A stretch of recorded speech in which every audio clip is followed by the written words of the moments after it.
You're watching the History Fella channel. In this video we're looking at the Battle of Okolona. The victory of Union forces in Chattanooga Campaign, Tennessee in July 1863, the newly promoted Major General Ulysses S. Grant was now determined to capture the Mississippi state capital of Jackson.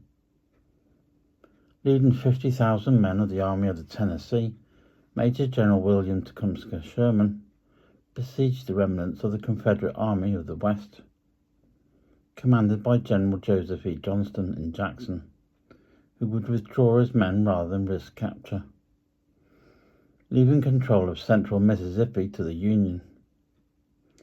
Grant now ordered Sherman to continue the pursuit of rebel forces and to capture the railway hub of Meridian, where the state administration was centered, as well as the state arsenal and the military prisoner of war stockade.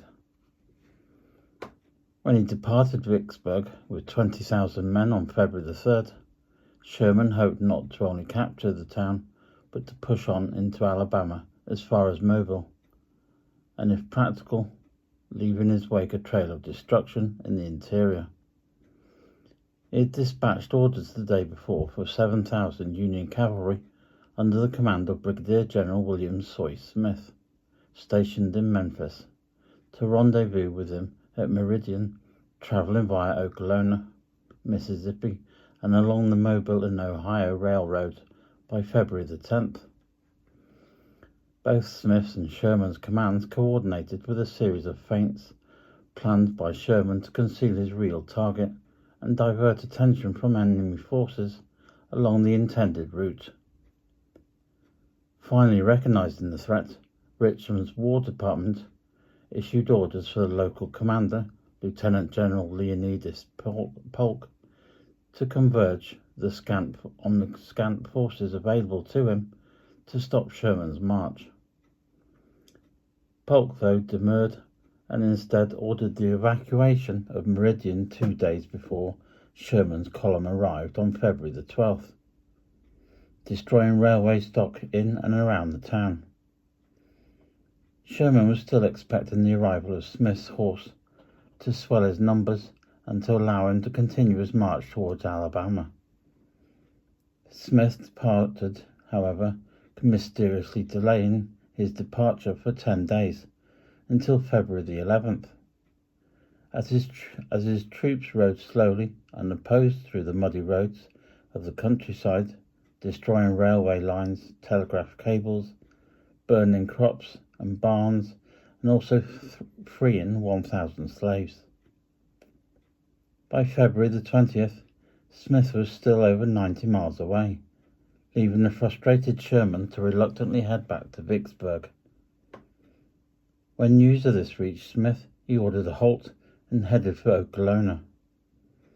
With his column travelling between Prairie Station and West Point, they clashed with forward units of the 2,500 Confederate cavalry of Brigadier General Nathan Bedford Forrest, arguably the finest cavalry commander of the Civil War.